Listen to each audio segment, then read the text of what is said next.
Well, the other day, my husband, Chris, looked over at me at 9 o'clock in the evening and asked what I was doing.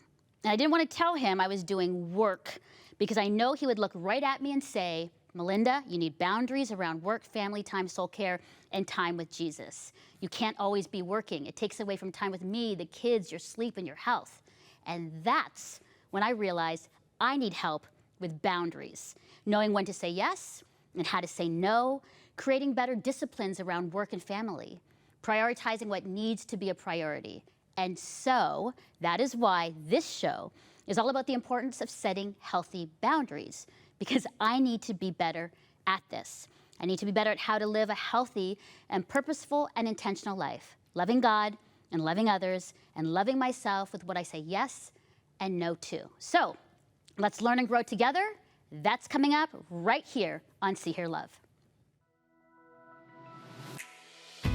You are seen, you are heard, you are loved by God. You're not alone, you're fully known, you are loved by God. Okay, well, that was a truth bomb right off the top. I need help with boundaries. I'm so glad that you're all here, that you're back. Our co-hosts all season, Nicole Langman, author, speaker, social worker. Senite Lichmore, registered psychotherapist. Anu George Kanjanathopal, CEO of International Justice Mission Canada. And our special guest, Misty Fonseca, Chief People Officer at Compassion Canada. Welcome. Thank you. Good morning. Okay, are you guys ready for a boundary conversation? Ready. You got to be honest, open, because I'm coming at you with these things. Okay, so first of all, for some people who are like, what really is a boundary? Senite, what is a boundary? What would you say? I would say the most simplest definition is boundaries are like rules of engagement. So they kind of help people know this is what I need to do in order to be in relationship with Melinda. And this is what I shouldn't do to be in relationship with Anu. And so it's kind of these like rules that we, not so directly, but we have in place. And I think when we move out of relationships and into other spaces like boundaries at work, boundaries with our time, we look at it more from like a values point. I think boundaries connects us to our values. Okay. Okay, and so when we have boundaries, we're essentially saying this is my value and I'm gonna live in a way that reflects the values that I believe. Okay, so knowing that, I want to hear from each one of you a boundary or boundaries that you have put in place that could be good, that are good, but maybe they weren't liked or good for the other person or the experience of it. So let's start, actually, Missy, we'll start with you. Sure. Because you're our guest, and so Sure. let's talk about your relationship with boundaries and what you've done as far as a boundary. Well, I am a recovering people pleaser. And so boundaries, I am learning, I still learn boundaries all the time. My husband is a rock star, and he always says to me, do what you want. He says it in this voice, he goes, do what you want. But doing what I want is, I was taught was selfish or self-indulgent. And so I'm still learning boundaries, but I'm getting better at it. Okay. Yeah. All right. So let's talk about other boundaries that you've put in place. This is funny. Everybody kind of feels like they're like, it's awkward or uncomfortable. I'm ready. Okay, go ahead. So boundaries are something I talk about boundaries all the time with clients because it is a thing that shows up in my office all the time is when people are drained because of people pleasing, because we've been trained to say yes, but our yes over here is also a no to something else. And so we have to be really particular about where we put our yeses. And so as a writer, as an author, I really have decided that there's certain days of the week that I write, but not everybody sees writing as something that I should take a day off of for, right? Okay. And so I have to put a boundary around that. I have a bedtime. At 10 p.m. I go to bed. So if I have company over, unless you've been Oh, you're one of those. It's like, good night, you can stay. I know. Sorry, Mel. So 10 p.m. is my bedtime. I need my sleep. And so people know that about me. There's certain things around social media, how much time I spend on social media. It's a vortex.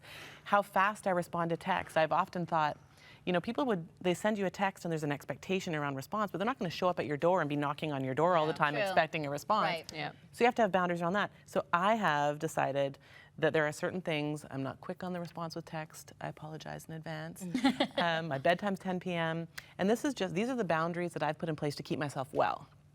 And people close to Wow. me know that to be true. And that has been a huge relief for me once those boundaries are in place. Should we have started with her? Because then we're all like, oh, Yeah. what boundaries have we done? Okay, that's really amazing. Now, can I ask this? Have people pushed back on it? Oh, yeah. Yeah, people don't like 10 p.m. bedtimes. And, and they get sometimes frustrated with the slower response with texting, but my priority isn't necessarily the texting piece. And so sometimes I can get that, oh, I didn't know that we were still in a conversation. And that passive-aggressive response, of course, flares up new boundaries for me.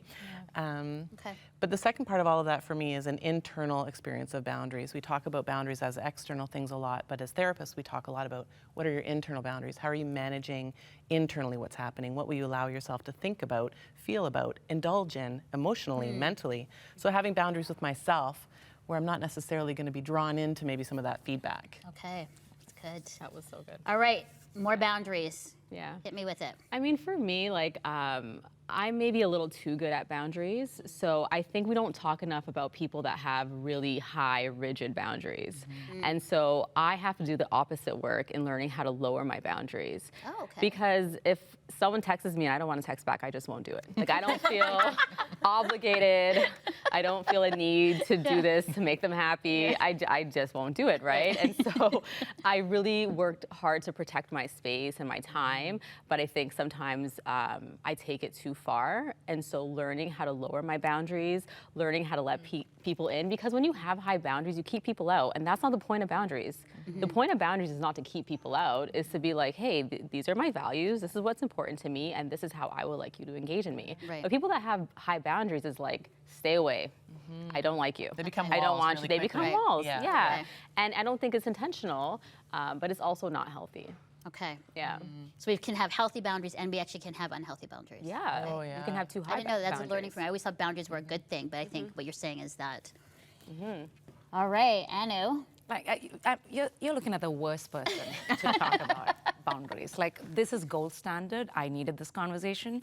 I should be a viewer more than a participant in this. Terrible with boundaries, simply because I've always considered my personal and what I've chosen as the mission in my life, it's a blur.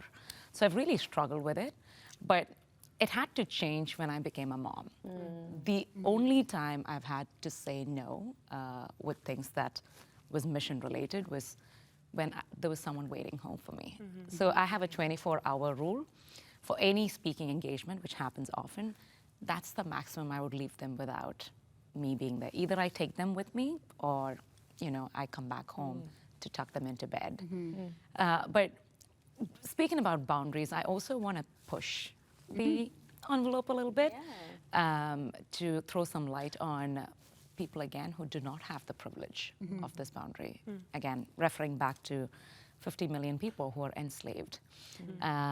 So the experience that I get when I go in for a rescue operation is people who do not even have the privacy to use the washroom.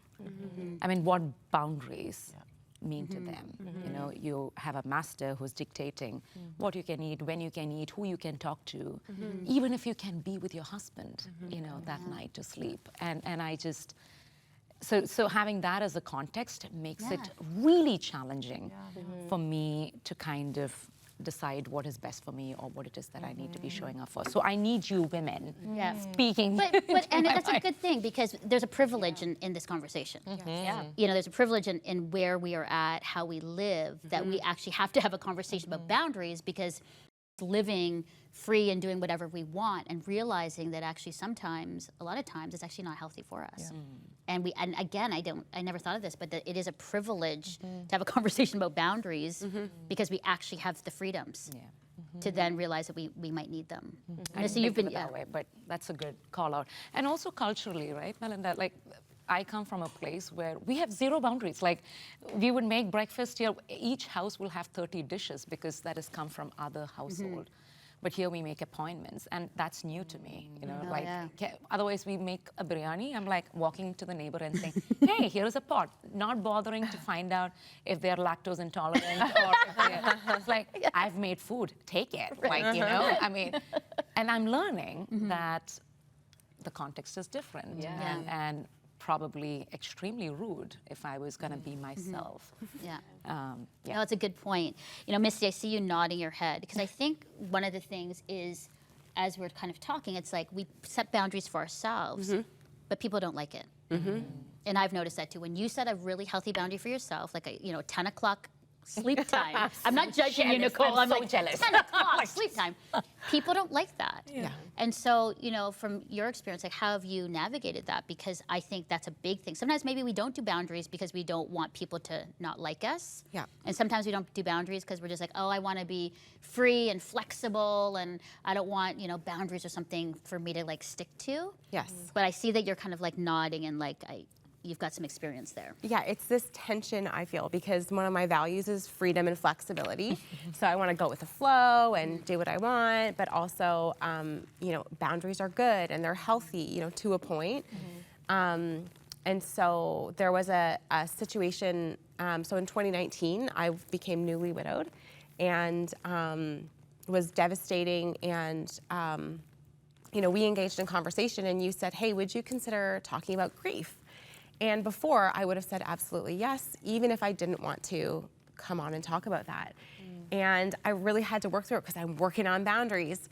And I said, I don't want to come on and talk about grief, but I'll talk about boundaries if you want. But part of that, Melinda, was right after my first husband died. A lot of people came and they kind of did the head tilt and would say, "I'm sorry." And I saw that so much. It happened over and over. And I want to put a caveat out there right now because part of the reason why I didn't want to talk about grief is because God has brought me through this beautiful redemption story. And, Anu and I met about 6 months after my first husband, Darren, died. And I was in a very different place. And now I am remarried to an amazing man named Mike, and I have a daughter who's 11, I have a family, and it's a life that I could only have dreamed of. And so that's my storyline is God's redemption. But related to boundaries, after Darren died, people say really strange things. They, and I think they're uncomfortable and they don't know what to say, and so they just blurt things out. And so I started to create really clear boundaries with people. So I wrote a letter to all of our friends and family and said, these are the things that I find comforting, and these are the things that I don't. Oh, good for you. And so, good. what I don't find comforting is the cliche things that we say. He's in a better place. He's not suffering. There's a silver lining. Those things just weren't comfortable. And so I said, please don't say them to me, your theological views. I just don't, none of these things are comforting. But the things that I do find comforting are this. I like it when you say his name. I like it when you share a story. At the funeral, I had a pamphlet for people and with the letter in it. And I said, it's okay to say I don't know what to say and to just give me a hug. And so many people did that. I also put a caveat in there and said something like, don't talk about the blue team, but you can talk about the Red Wings. And so when people were coming to talk to me about hockey, I had forgotten that I even had put that in there. I was like, why are they talking to me about hockey? But people really respected them. So I learned a lot in that season. People will ask a lot of questions. So one of the things I did actually is I made notes of statements that I wanted to say. I'm not comfortable talking about that. I don't think we know each other well enough to discuss that, but things where I didn't want to hurt people's feelings or come across as rude. And I would even sometimes use my hand to say, that's not something I want to talk about, as a visual to say, this is my boundary. boundary, the It's the hand. boundary. Yeah. That's powerful. It's really powerful. Oh my goodness. So good, because boundaries are really about teaching people how to treat us. And that's a beautiful example of what you did there in the most devastating season of your life.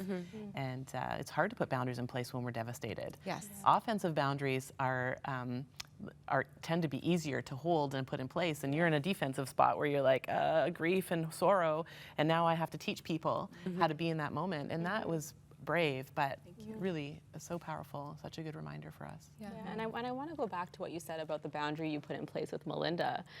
What I really admired about that was that when you told her that you're going to talk about A but not B, the reasoning was because you wanted to talk about God's redemptive story, and you centered glorifying God. And I think we forget about that sometimes. I think for boundaries, it is easy to be selfish. It is easy to be like, my needs, my space, my life. But as Christians, I think it's very important that we ask ourselves, like, is this for God's glory? You know, am I loving my neighbor well when I'm setting this boundary? And then moving forward. And I really think that you did that. So I think that was a great illustration. That is so good. And I'm glad she did put the boundary, you know, and it was really good because then I had to sit and think and go, okay, so then she's saying no to this. And then we had to work because I really wanted Missy to come on. I think, you know, Missy, I know that you have a lot to say, and so I wanted this to happen. But it's a hard thing because I think growing up, I was taught like we love all people, we're available for all people, whatever people need, we're there. That's the way to love. Well, the problem is that it is exhausting and it has destroyed relationships and it has broken people and it has caused a lot of pain because everybody's been out doing stuff and sometimes the most important people are closer and your own personal, like your health and well-being are being destroyed while you're helping everybody else because you have no boundaries. And I think, if I'm honest, like that was sort of what I learned growing up. It's just, you'd be available. And then if you did put a boundary, I didn't like how people reacted to me. Like I didn't like how people were like, oh, and they had this like weird look on their face. Like when she says 10 o'clock, you know, sleep time. I'm sorry, Nicole. You did that, right? I did that at 10 o'clock. What? But I didn't like how people, but what I'm hearing is really, it makes me feel lighter to say, you know what, I'm not responsible for your feeling of my healthy boundary. I'm responsible for me and what God is speaking to me to put this boundary in place. And if you don't like it, then oh wow. But that's a big thing because a lot of people don't like going, oh wow, you feel you're mad at me. Nobody likes that. So the thing is, like, the more you set boundaries, the easier it is to accept someone's boundaries. But when you don't set boundaries and someone else tries to set a boundary, it almost like sheds light on your like shortcomings. You know, it's like, what are you trying to say, that I'm not a great person because I don't have boundaries? So then people get defensive because their shame is being noticed, and so we get That's a really good point. And I think that we spend a lot of time, again, going back to boundaries on other people, but what I noticed too is like boundaries on myself, look, you know, we can be flexible with our boundaries. We don't want these rigid boundaries. I often say like, boundaries aren't walls. Walls keep everyone out, boundaries show them where the door is. And so it's this kind of sense of am I having boundaries with myself? Am I being overbearing as a friend? Am I stepping too far into something when I should be maybe like kind of holding a little bit of an outskirts? And often our boundaries are different for our center people, our close up people, than they are for the people in the arena. But the arena has the loudest voices. And so that's often where we hear from the big pushback. But the people who are close up, they know what and we can have that kind of conversation with them a little bit lighter, a little bit easier. let's talk about, as I'm thinking about like Jesus and his boundaries. It's sort of like a kind of top of mind, but if you think of Jesus and what we know of him and his life, he had some very clear boundaries. Oh, yeah. Mm-hmm. What comes to mind of one that you're just like, oh, because again, people didn't like his boundaries. People didn't like how he operated a lot of the times, right? Yeah. Especially his disciples, his closest friends didn't like some of his own choices and boundaries. Mm-hmm. What comes to mind is one that you're like, ooh. Mm-hmm. I'll start. Yeah. They were annoyed that he napped. They were annoyed that his choice was, there are so many needs of the people, I am now going to go nap. Yeah. See you later. I'm going to have a nice sleep. Mm-hmm. And the boundary for him was really like, actually, I need rest and sleep and self-care, so I'm going to do it. And the disciples were like, excuse me, Jesus. There are many people that have needs and need to be healed and need you. And he's like, well, I'm either going to go on the boat or I'm going to go under a tree and I'm going to nap. Mm-hmm. And we'll see you. That one to this day makes me like laugh and giggle, but also I'm like, that would annoy me. Because I'd be like, look at all the stuff to do, Jesus. Yeah. Get to it. Yeah. No. So I would be one of the disciples. I'll be straight up. I'd be like, too much to do. But that's fascinating to me because there's a lot to do. And he was like, no, my choice. And the boundary I'm putting is I need to nap and rest, Be well. be well, be right. rejuvenated so I can go back out and do that. That's mine. So good. Anybody else? A Jesus boundary choice. I think when he chooses to just find his own space and pray and say, okay, you be there. I'm going to my corner to do my thing. And for me, that is profound because he's also dealing with the reality of what is to come. Oh, yeah. So this last day and praying and grieving and kind of connected with what you just shared, Misty, the fact that you knew what you wanted because you were in the grief. Jesus was in the grief at that point. Oh, that's good, yeah. And he called out his boundary and he pushed himself to that space to pray. That's good. And it didn't strike me till I heard her share. I was like, that is profound. That is a Jesus thing to do, which I need to learn. I'm doing a terrible job with. But that's what strikes me. Yeah, that's a good Powerful. one. Yeah. So napping and prayer. I think, so two stories come up, but one that I'll pick is when the woman washed his feet with the perfume, right? The expensive perfume. And what I love about all of Jesus's boundaries is that they were all for God's glory. You know, where the disciples were thinking about the cost and how wasteful it was like, no, this is for God's glory. Like, she is honoring me. You know, she was worshiped. This is an act of worship. And I just love that about Jesus's acts of boundaries. Yeah. Yeah. Yeah, I'm, of course, you know, you think, well, he toppled tables in the temple and he, you know, he just like had some pretty clear, rooted in his values, of course. But he also waited for Mary in the garden after he was resurrected. And that was a boundary. He had things to do. He had to go meet the disciples. He had things he had to do. And yet he waited for this woman. And that to me just is just such a beautiful picture of, you know, boundaries around his time. And this was important to him to stay and wait for her. I love that message. Boundaries around his time. That's really, really good. And again, I think if we're like, we follow Jesus, it's like, and we want to emulate and be like him, then that's actually something that's like very glaring in me. To actually say, he actually said no to some of the greatest needs so that he could be listening to the Father, have prayer, have rest. It's good. Now, Misty, I know that you brought a good word verse scripture that you were like, this is a good verse that will anchor us in this topic. So, love to read it, and then we can discuss what we think about that in regards to boundaries. So this is Psalm 62, 5 and 6. Let all that I am wait quietly before God, for my hope is in him. He alone is my rock and my salvation, my fortress where I will not be shaken. Oh. So I picked this verse because, you know, when we talk about Jesus, Jesus knew who he was and whose he was. And part of the things with boundaries and struggling to put boundaries in place is I'm looking to please you, to say, do you like me? Even though I don't want to do this thing, I'm going to do it because I don't want to disappoint you and I want you to still love me. And if I say no, you might not love me. But Jesus knew he was already loved. He knew whose he was. And so, you know, waiting before the Lord, knowing that he alone is my rock and my salvation, that he loves me before I knew him, that's that solid relationship and that love that says I can uphold boundaries, appropriate boundaries, healthy boundaries, and know whose I am. Yeah, Good. that's why I picked that. No matter what, when everything else falls away, I know whose I am. And my hope is in him. It's beautiful. Read that one more time. Sure. Let all that I am wait quietly before God, for my hope is in him. He alone is my rock and my salvation, my fortress where I will not be shaken.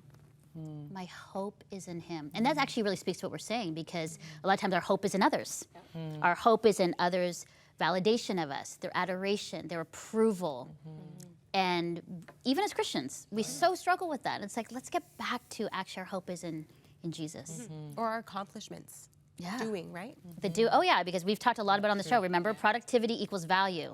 We live in that cultural space, and we have to kind of like smash that is not what, you know, actually value and how God sees us and loves us. Any other thoughts for the scripture? Hope is in him. He is like the rock and anchor. I feel almost like a weight lifted off my shoulders. It's like I don't have to look for other people's validation because I am already validated. It's like this ease, you know, I can just rest in him and rest in the truth of the scriptures. Yeah, that's what came to mind for me. Okay, here is the question for the week for us and for our viewers and listeners. What is the one healthy, God-honoring boundary you can set for yourself this week, and be honest? Go. Accepted. And Go to bed. You. Go to bed. Go to bed at what time? Say, that's pushing. Let's just start with going to bed. That's about, That is go to sleep. Go to sleep. Okay, so go to sleep. Good boundary, okay?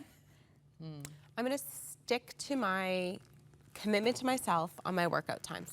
I'm going to follow through on my own boundary. Okay. And I'm gonna wake up in the morning when I need to, not only when I need to do something or go somewhere, but also to spend time with God and also for myself. Because if I have something to do or something scheduled, I'm awake at 6 a.m., I'm at the gym, but if I have nothing scheduled, I'm sleeping in.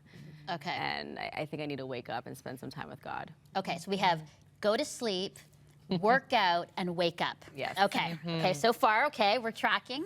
Yeah. Okay. And I'm just going to keep on keeping on with my boundaries, but I'm also going to be I love my time in the morning with the Lord, and I can be better at getting up at the same time and getting those hours in during the week. Okay. And my one healthy God-honoring boundary that I'm going to set for myself this week, I look how how you're looking at me like, finish work when I need to so I can be fully present with Chris. Look at me, I'm shaking. With Chris and my kids. So that's what I'm going to do, right? So we've got work boundaries, we've got sleep, workout, wake up, and then time with God. Those are amazing. Thank you. That's really good. So we're going to keep each other accountable. I'm going to call you guys and maybe not get texts right away from you. 10. And then don't call if you're 10, wake up, boundary. But thank you so much. Misty, it was really lovely you being here and just sharing honestly a little bit about your story and boundaries. And we have a lot to learn about the grief and how to be. And Nicole, Sinai, and Anu, thank you so much for just being here again and letting me be honest and learning from you, because I definitely need to learn. And to you, our viewers, thank you so much for being with us. Everything you need to know, seehearlove.com. We're going to end with a prayer from our good friend Beth Green on boundaries and how you can join our community, and always know you are seen, heard, and deeply loved by God. Bye-bye. This is our prayer for you. Creator God, you walked with us in the garden and you set safe boundaries for us. We confess that instead of seeking out your promise and the safety of living in obedience and peace with you and one another, we run after the next shiny thing so often. We remember that the first person to name you God was a woman, a slave, with no power to set boundaries, and yet Hagar named you, "You are the God who sees me." We worship the God who sees us. Jesus, we pray for our sisters who cannot or will not set good boundaries for their lives and relationships. We know that you keep seeing us. We thank you that it does not depend on our ability to keep promises, but on yours. Your promises of love took you to the cross, and your death breaks the biggest boundary of them all. When we fail, when others fail us, when we cross the line, and when we feel so far away from you, send your Spirit to whisper the comfort that is needed, speak the confidence we crave, and keep us in love with Jesus, so that we may in turn love all that you have made. Amen. Join the host of See, Hear, Love, Melinda Estabrooks, as she invites women from across Canada to share their stories and lived experiences, their journeys of faith, their challenges and wisdom, and to create a place of belonging, community, and where women come together to know they are seen, heard, and deeply loved by God. Every one of you here is just like a miracle. It's so important to be with people that encourage you. Visit our website at seehearlove.com. Don't forget to subscribe to our newsletter for even more content. See, Hear, Love thanks our partners who make this show possible.